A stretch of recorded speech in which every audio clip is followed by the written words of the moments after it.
Setelah gempa di Cianjur, rentetan gempa terjadi di sejumlah daerah di Indonesia, seperti gempa di Kabupaten Garut, gempa Bangkalan, gempa Kabupaten Gunung Kidul, disusul gempa di Kabupaten Jember, dan kemarin gempa kembali mengguncang Sukabumi.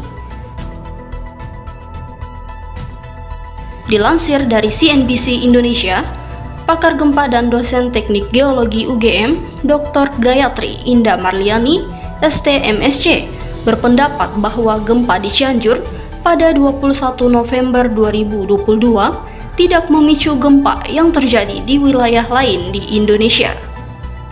Menurutnya, kejadian gempa yang terkait dengan kejadian gempa di Cianjur hanya rentetan gempa susulan yang terkonsentrasi di sekitar daerah epicenter dengan frekuensi dan magnitudo yang semakin mengecil.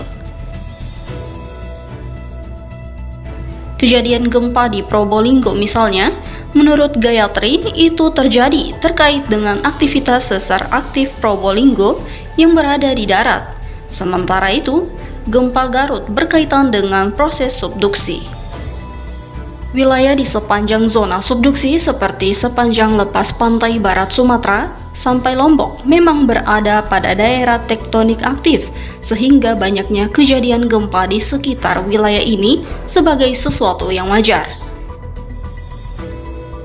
Ia melihat di wilayah Indonesia terdapat banyak lempeng-lempeng tektonik yang saling bertabrakan, antara lain lempeng Indo-Australia, Eurasia, Pasifik, Filipina, dan beberapa lempeng lainnya. Lempeng-lempeng ini bergerak dengan kecepatan sekitar 4 hingga 7 cm per tahun, sehingga pada batas-batas tumbukan lempeng ini, energi dari pergerakan tersebut terakumulasi, menyebabkan terjadinya retakan dan pergerakan patahan yang disertai dengan peristiwa gempa bumi. Rentetan gempa yang terjadi di seluruh wilayah Indonesia ini merupakan fenomena alam. Jika diamati, maka gempa di wilayah Indonesia setiap hari pasti terjadi. Terutama gempa-gempa bermagnitudo kecil, magnitudo 2 hingga 3.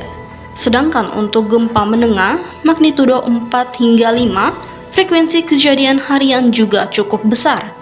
Sedangkan gempa besar bermagnitudo 5 ke atas hampir setiap tahun terjadi di wilayah Indonesia.